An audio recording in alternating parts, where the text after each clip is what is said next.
What's up guys, today I'm going to be ranking every single movie in the MCU from the worst to the best. Cue the fire!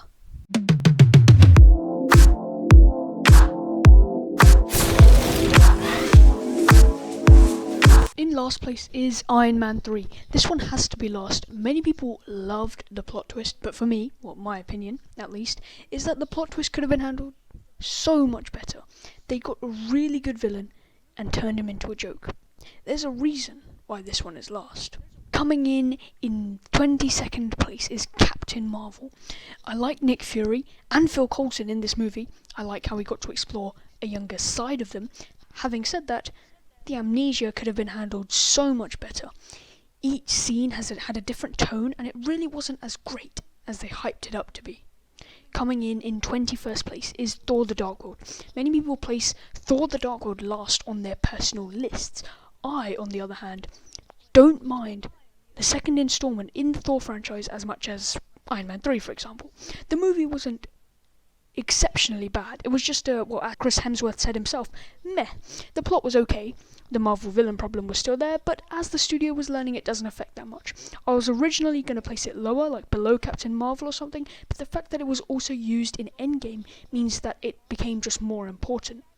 Bringing us into the top 20 is Thor. This wasn't a bad film per se, but it wasn't Marvel's best work.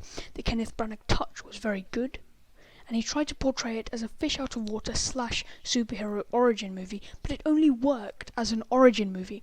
This was because only a couple of scenes actually did the whole fish-out-of-water thing, and the superhero origin just took greater importance, as you might expect. Coming in 19th place is The Incredible Hulk.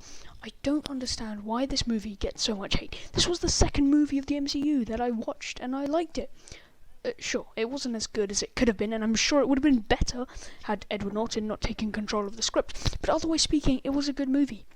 The only criticism I had for this movie was that the origin of how he turns into Hulk should have been explained much better, but as much of an unpopular opinion it may be, the black sheep of the MCU is not one of the bottom 3 on my list. Coming in 18th place is Iron Man 2. Which the footage I can't use due to copyright issues.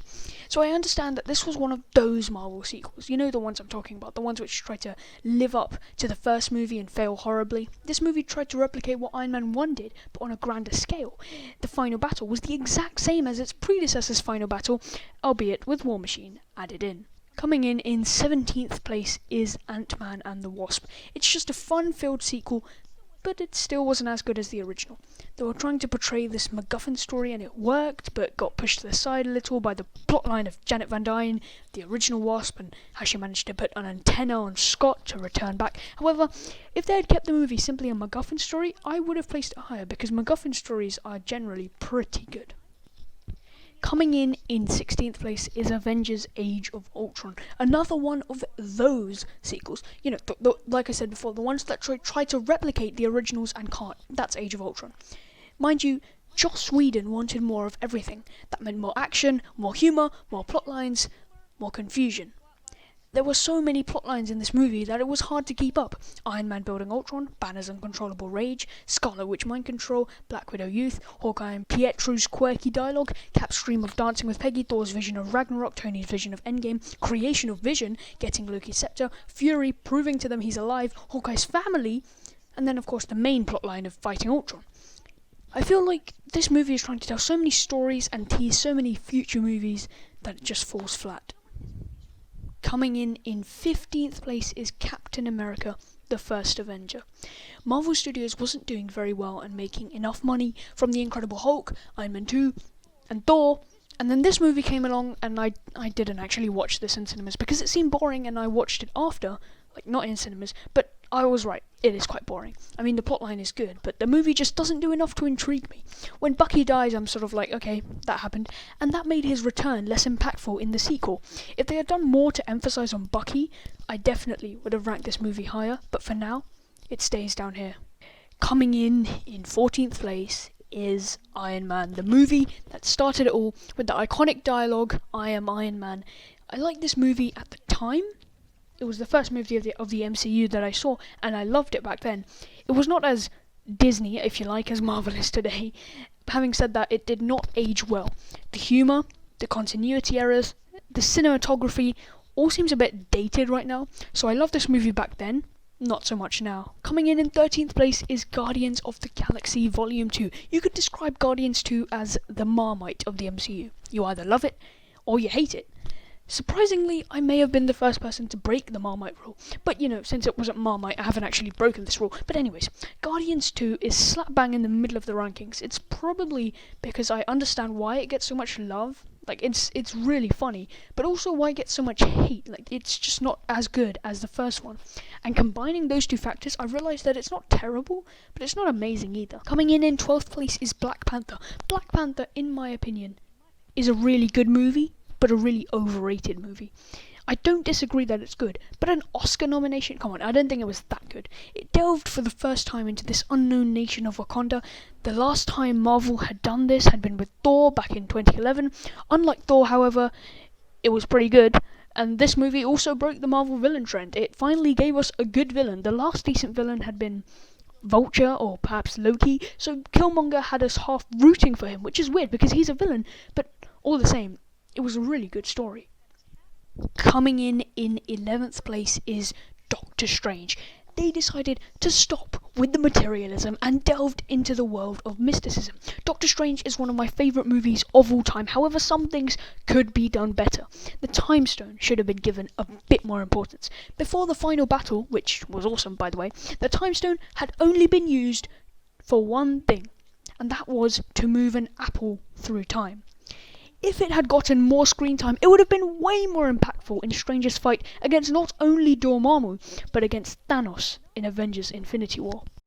Bringing us into the top 10 is Spider-Man Homecoming, which also cannot have footage due to copyright issues. Spider-Man Homecoming was one of the best superhero origin stories I have ever seen on cinema, even though it didn't show his origin, and that worked great. Everyone knows Spidey's origin story. Who wants to see it again? Risky, but smart maneuver from Marvel. Anyways, Homecoming was a brilliant movie. Next, coming in 9th place is Ant-Man. After the MCU had been telling stories of the mainstream Avengers, they turned to smaller superheroes, quite literally. Ant-Man was not a huge success at the box office, but it was still a really good movie. Coming in 8th place is Spider-Man Far From Home, the sequel to the wall crawler movie of 2017, this time without Iron Man. It showed what was happening after the blip, or snap, depending on whether you blipped or not, but it has a plot twist which was expected in the movie. It was regarding Mysterio. As of now, it's the latest movie in the MCU, and it's a brilliant way to end the Infinity Saga. A relatively large-scale final battles with some of my favourite things: monuments exploding, drones, and Spider-Man. Coming in 7th place is Captain America: The Winter Soldier. I'm just going out on a limb here and say that this is the best MCU sequel. I genuinely believed that Fury was dead. There are some continuity errors in this film as well, but this movie's action sequences completely make up for that. They are so good. You just can't top an action sequence from this movie, right?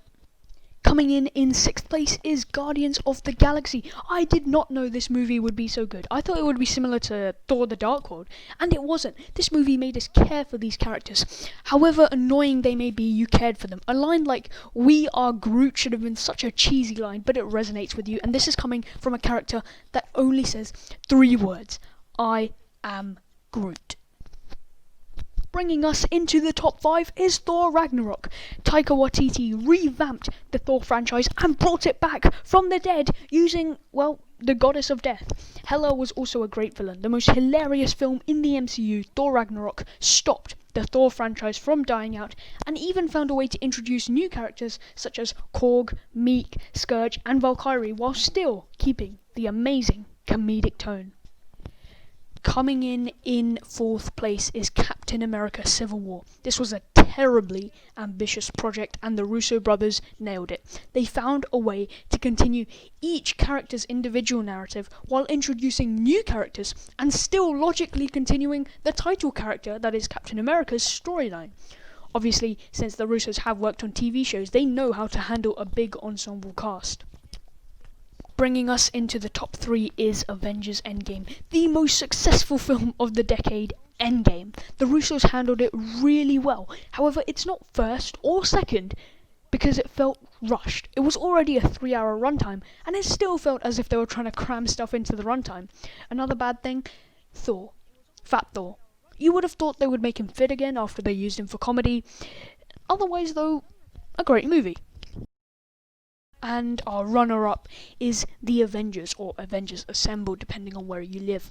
This was the movie that first established the idea of combining multiple franchises into one super franchise, and it paid off. It still remains one of my top 3, even after all of these years, because of the way the movie progressed. There were a fair few continuity errors, but none too scarring. The movie had a large ensemble and had to continue each character's individual narrative, and they did. Even 8 years after the movie, it still doesn't get old. Shawarma, anyone? And in first place is Avengers Infinity War. This movie had so many different plot lines, and each one got their time in the limelight. Each one ended up coming together in one big plot line. Just a wholesome movie, and that is why it has topped my list to become number 1. Ooh, okay, that was a very long video. Alright, just click the video or the playlist which best interests you to put out the fire. I mean, to subscribe, not the other one.